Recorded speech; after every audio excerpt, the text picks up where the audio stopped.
Bonjour à tous, moi c'est Filian. Bienvenue sur ma chaîne YouTube Bellis Magnus où je vais partager avec vous ma passion pour la peinture sur figurines 15 et 28 mm et les wargames historiques. Allez, c'est parti!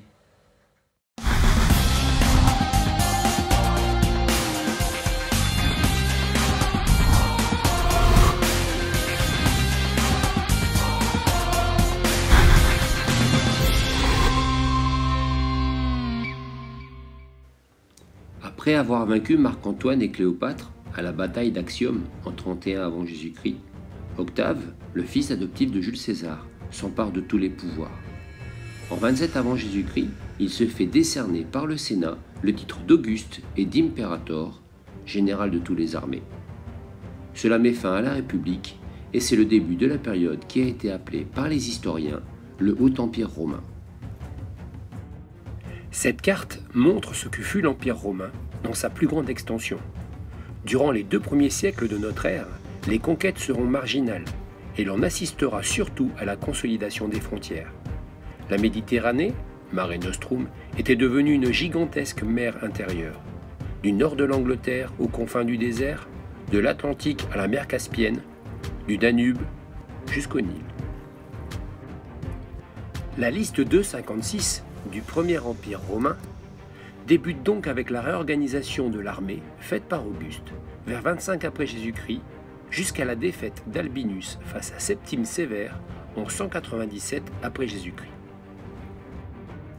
En 43 après Jésus-Christ, l'empereur Claude décide d'envahir la Bretagne, la future Angleterre, avec l'aide de 4 légions, dont la légion de Augusta, qui sera commandée par le futur empereur Vespasien.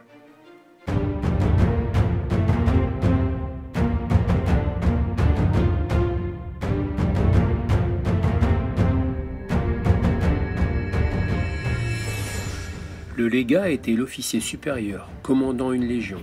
Ce poste est le plus important dans la carrière sénatoriale, après la préture et avant le consulat.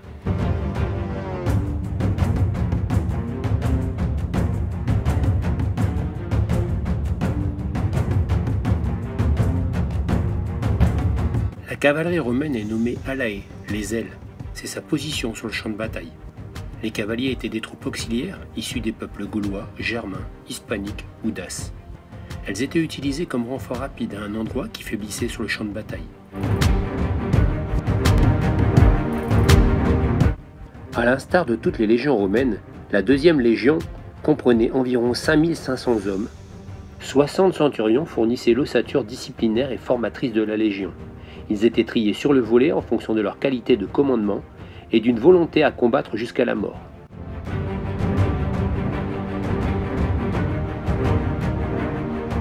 Chaque centurion était assisté d'un optio, qui avait qualité d'ordonnance et à qui il déléguait certaines de ses responsabilités.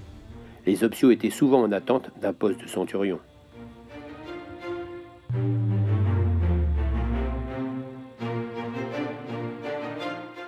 Sous les optios se trouvaient les légionnaires, des hommes qui s'étaient enrôlés pour 20 ans.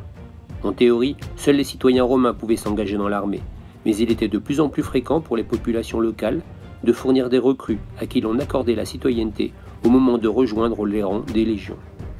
Le légionnaire est un vrai char d'assaut. Il possédait un équipement complet, casque, cuirasse, jambière et bouclier pour la défense, glaive et javelot pour l'attaque. Il en était le propriétaire puisqu'il l'avait acheté de ses deniers à un artisan ou un marchand. D'un statut inférieur aux légionnaires, les auxiliaires étaient des soldats non romains.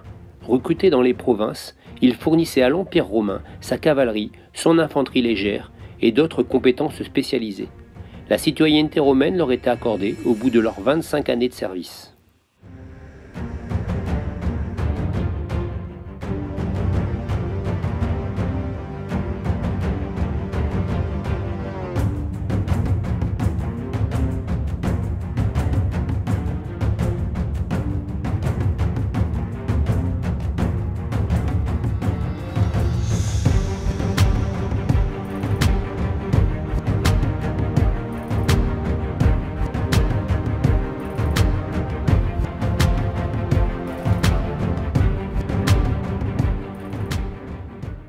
Les meilleurs archers de l'armée romaine venaient de Crète, de Syrie et de la Méditerranée orientale.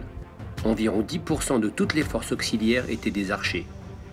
Les archers utilisaient un arc composite solide et des flèches avec des pointes de fer. Pendant la bataille, les archers étaient derrière la légion et tiraient une volée de flèches sur l'ennemi qui s'approchait. L'un des soldats les plus craints de l'Antiquité était le cavalier numide. Les cavaliers numides étaient maîtres de l'escarmouche. Ils avaient tendance à tourner autour des ennemis à la recherche d'une opportunité pour lancer un javelot et ensuite se replier.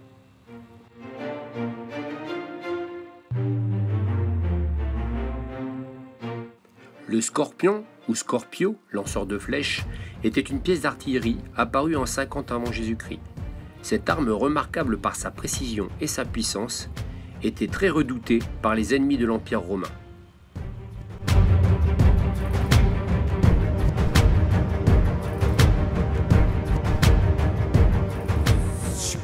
Et voilà, j'espère que cette vidéo vous a plu. Si vous voulez plus d'infos sur les wargames, les jeux historiques et la peinture sur figurines, n'hésitez pas à aller voir la chaîne YouTube de mon ami Benoît, Wargame Miniature Tuto. Et si vous aimez l'époque napoléonienne, je vous conseille la chaîne vidéo de mon ami Ramius. Et pour finir, si vous voulez plus d'informations sur le jeu DBA, De Bellis Antiquitatis, n'hésitez pas à aller sur le site de l'éditeur de la version française, ZBB Édition.